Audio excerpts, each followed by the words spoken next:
అందరికీ హాయ్ అండి, good evening. ఈరోజు వీడియో ఏంటంటే ఇగో చూడండి, నా ఎదురు ఇవన్నీ వేసుకున్నాను కదా, ఇవన్నీ కుట్టే అనుకుంటున్నారా? లేదండి, కుట్టిన తర్వాత మిగిలిపోయిన క్లాత్స్ అండి ఇవన్నీ. వీటితోని నేను ఎలా చేస్తానంటే డ్రెస్ మెటీరియల్ అండి, చాలా పెద్దగా వస్తాయి కదా, 3 మీటర్లు అట్లా వస్తాయి కదా, ఆ మిగిలిపోయిన వాటితోని ఇదిగోండి మనం ఇంట్లోనే మన పిల్లలకి చిన్న చిన్న ఫ్రాక్స్ కుట్టుకోవచ్చండి. ఇదిగోండి ఫ్రాక్, ఇది నా డ్రెస్సేనండి. నా డ్రెస్ లైనింగ్ ఇదండి.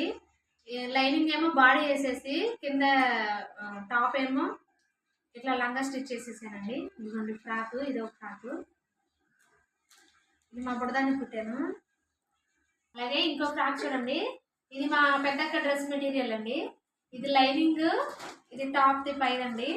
లైనింగ్ ఏమో ఇట్లా బాడీకి వేసేసి కింద ఇది చాలా క్లాత్ మిగిలిందండి, ఎక్కువ ఫ్రిల్స్ వచ్చినాయి చూడండి. ఫ్రిల్స్ పెట్టేసి కుట్టేసేసాను. ఇదిగోండి, ఇది ఫ్రంట్, ఇది బ్యాక్,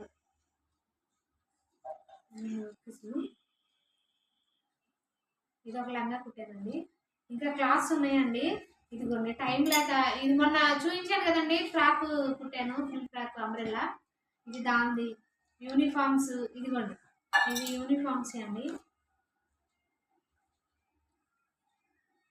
ఇవన్నీ ఉన్నాయండి, కుట్టడానికి టైం లేక నేను ఆగిపోయాను. ఇదిగోండి, ఇది ఒకళ్ళైతే శారీ అండి, అంటే 3 మీటర్సే వచ్చిందంట, చూసుకోకుండా తీసుకున్నారు. అది కూడా ఫ్రాక్ కుట్టి అమ్ముకున్నా పర్వాలేదండి, మన ఇంట్లో పిల్లలు ఉన్నా మన పిల్లలకు కుట్టుకున్నా వేసుకుంటారు. ఇది స్టిచ్ చేయాలండి, ఇది స్టిచ్ చేసిన తర్వాత ఈ ఫ్రాక్ కూడా మీకు వీడియో పెడతాను చూడండి. ఇవన్నీ డ్రెస్ మెటీరియల్స్ ఏనండి, కొన్ని బ్లౌజ్ పీసెస్. ఇదిగోండి, ఇలాంటి క్లాతులు మిగిలినప్పుడు మనం పడేయకుండా చాలా వరకు బ్లౌజెస్ వస్తాయి కదా, ఆ బ్లౌజెస్కి పైపింగ్ కానీ ఏమైనా డిజైన్స్ పెట్టమంటారు కదా వెనకాల మోడల్కి, ఆ మోడల్కి క్లాతులు బయట విడిగా కొనుక్కోవడం కంటే ఇట్లా మిగిలిపోయినవి ఉంటాయి కదండి, ఈ క్లాత్ని మనం ఎలాగోలాగా సెట్ చేసేసుకొని మోడల్స్ డిజైన్స్ పెట్టుకుంటే మంచిదండి.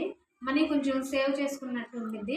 ఇంకోటి ఏంటంటే, నేను కట్ చేసిన ముక్కలండి, మనం కటింగ్లో చేస్తాం కదా, ఇప్పుడు లైనింగ్ అయితే సమానంగా బ్లౌజ్ ఎంత ఉందో అంత పెట్టుకుంటాము. పై క్లాత్ అయితే దాని మీద కొంచెం ఎక్స్ట్రా తీసుకుంటాం కదండి, ఆ ఎక్స్ట్రా క్లాత్స్ అన్నీ మనం స్టిచ్ చేసేటప్పుడు వస్తాయి కదండి, అవన్నీ కట్ చేసినప్పుడు ఇదిగోండి నేను ఇక్కడ మిషన్కి ఈ కవరు ఇట్లా పెట్టేసేసుకొని ఒక దారంతోనో లేకపోతే క్లాత్తోనో ఇక్కడ కట్టేసేసుకొని అవన్నీ కింద పడేయకుండా నా చేతమ్మడికి వచ్చిన వేస్ట్ మొత్తం దానిలో వేసుకుంటానండి. ఈ వేస్ట్ అంతా ఏం చేస్తానంటే ఇట్లా దిండి తయారు చేసుకుంటాను. ఇది మనం చూడండి, ఇది మా సోను గడికి అని తయారు చేశాను.